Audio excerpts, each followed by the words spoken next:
Your unwavering support means the world to us, with nearly 90% of our viewers still not subscribed. We need your help to continue creating stories that are rich in emotion and meaning. Tap that subscribe button, ring the notification bell, and drop a comment with your city. We'd love to know where you're watching from.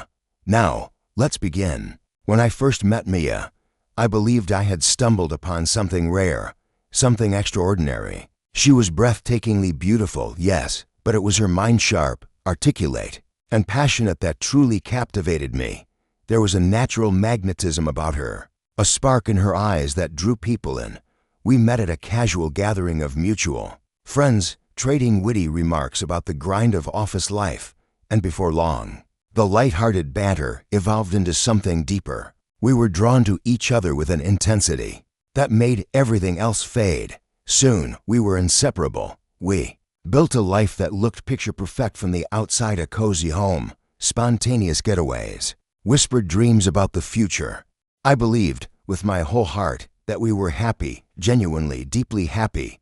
But, as with many tragedies, the unraveling began quietly, almost imperceptibly. It was in the small, seemingly insignificant shifts, late nights at work that turned into habitual absences, soft laughs at messages she never explained, and an emotional distance that felt like a widening chasm between us. Mia worked in public relations, a demanding profession where charm was currency and high-profile events were part of the job. It wasn't unusual for her to be out late, attending networking dinners or company galas, but lately it felt different. Her job no longer just occupied her time, it consumed her entirely. When I questioned the longer hours or commented on the new fragrance she'd suddenly started wearing, she'd chuckle and brush me off with a gentle, "You worry too much." But it wasn't worry. It was intuition, those quiet alarms in your chest that you try to silence, because the truth is too painful to confront. I started noticing the way her phone was always face down on the table, the sudden secrecy of a passcode she wouldn't share, the way her perfume clung to her clothes just a little too strongly for a woman who claimed to have been buried in spreadsheets all day. I wanted to believe in her. I tried. God knows I tried. But then came the night that broke something inside me. It was our anniversary, a date we used to celebrate with laughter, wine, and candlelight. That evening, she casually mentioned she'd have to work late. No hint of remorse, no apology, just a flat statement, like it meant nothing. That was the moment I knew I couldn't keep lying to myself. Still, I needed proof, cold, irrefutable proof. I wasn't going to accuse her on gut feeling alone. So I started paying closer attention. She had forgotten that our family sharing app was still linked. I used it to discreetly track her location. One evening, she left her car unlocked, and I went through it, searching for any sign, any trace. Then, late one night, while she lay fast asleep beside me, I went through her emails. And there they were. The messages weren't blatantly explicit, but the intimacy in the words left no doubt. They were addressed to a colleague named Adrienne. They joked privately, shared vulnerable thoughts, and worse, she wrote things like, "You make me feel alive again." Those weren't words exchanged between co-workers. They were confessions, emotional confessions, and emotional cheating hurts just as much as the physical kind, if not more. My hands trembled as I read them. The room felt colder, the air thinner. The betrayal hit me like a tidal wave, silent but crushing. And then I did something I never thought I'd do. I hired a private investigator. I needed the truth unfiltered, undeniable. 2 weeks later, the report arrived. It was worse than I imagined. Photographs showed Mia and Adrienne leaving a hotel together, their arms tangled around each other like lovers. Another set captured them at a bar, his hand resting intimately on the small of her back. It was all there, her lies captured in pixels and timestamps. She hadn't just cheated, she had destroyed everything we'd built and pretended nothing was wrong. I burned with fury. Humiliation clawed at my throat. I had given her every part of myself, my trust, my loyalty, my love, and she had tossed it aside for stolen moments with a smug co-worker. But instead of confronting her in private, I waited. I didn't want a messy argument. I didn't want to give her the chance to twist the narrative. I wanted them both, her and Adrienne, to feel the full weight of what they had done. The opportunity presented itself in the form of a lavish year-end celebration. Her company was throwing. She had talked about it non-stop, full of excitement. It's the perfect chance to network, she'd said, eyes gleaming. Everyone important will be there, including Adrienne, I realized. She even suggested I come with her as her plus one. Of course, I accepted, but I had my own reasons. In the days leading up to the event, I meticulously prepared. I loaded the damning emails and photographs onto a USB drive and even printed some of the worst ones, just in case, on the night of the party. I made sure to look my absolute best. I wanted to walk into that ballroom not as the wounded husband, but as the man who knew his worth. Mia looked stunning. She wore a sleek black dress that clung to her like it had been stitched to her skin. She kissed me lightly on the cheek before we left, her touch cold and precise. "Thanks for coming with me," she said sweetly, her voice holding an edge I couldn't quite place. I smiled back, masking the storm beneath my calm exterior.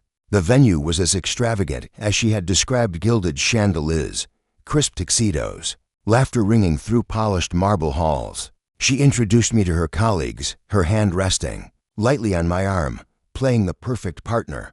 I played along, charming and gracious, and then I saw him. Adrien. Tall, confident, exuding effortless charm. The kind of man who always assumed he was the smartest person in the room. When Mia spotted him, her eyes lit up in a way they hadn't for me in months. Rage coiled in my chest like a serpent. "This is my husband," she said brightly, her voice unnaturally cheerful. Adrien extended his hand, and I shook it with calculated firmness. Locking eyes with him, the flicker of unease in his gaze was deliciously satisfying. The evening wore on, and I waited for the perfect moment. It arrived. During the speeches, when the CEO took the stage to commend Mia and Adrien for their work on a recent campaign, they stood together under the spotlight, smiling for the crowd. My pulse thundered as I stepped forward. "Excuse me," I said, my voice slicing through the applause like a blade. The room fell deathly quiet. Mia turned, her smile wavering. Adrien stiffened. "I just wanted to offer my congratulations to my wife and her colleague," I began, calm and measured, not only for their stellar work, but also for their passionate extracurricular activities. The silence broke into scattered gasps. Faces turned, eyes widened. I pulled the USB from my pocket. "This contains emails, photographs, and other material that proves exactly what they've been doing while you all applauded their teamwork." Mia's face went pale. Her hand flew to her mouth. Adrien opened his mouth to speak, but I didn't let him. "Sit down, Adrien. You've done enough." Then I turned to the CEO, who looked completely blindsided. "I believe you'll want to review this. There are ethical considerations." He nodded slowly and reached for the USB with a stunned expression. I handed it over, then faced the crowd. "I apologize for the disruption," I said, my voice steady despite the adrenaline coursing through me. But the truth deserved a spotlight, and with that, I walked out, left Mia and Adrien frozen in the wreckage of their choices.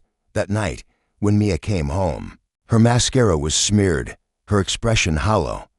"How could you?" she cried, trembling. "You humiliated me in front of everyone." "How could I said, rage boiling to the surface. "How could you, Mia, after everything we had, after everything I gave you?" She collapsed onto the couch in sobs. "It was a mistake," she repeated again and again, her voice breaking. "A mistake," I echoed bitterly. "Forgetting our anniversary is a mistake. What you did, that was a choice," again and again. She had made her bed, and now she could lie in it. The fallout came fast. Adrien was fired within the week. Mia, placed on probation, watched her once stellar reputation crumble. Friends found out. Family, too. She begged me for forgiveness, pleaded for another chance, but I couldn't. I didn't. I filed for divorce and left. Starting over wasn't easy, but it was necessary. I found a new job, made new connections, and slowly, I found someone who reminded me of what love is supposed to feel like: honest, simple, sacred. Someone who saw me. As for Mia, last I heard, she was working a lower-level job at another firm. Her charm couldn't erase the stain of betrayal. Adrien disappeared into obscurity, a footnote in a cautionary tale.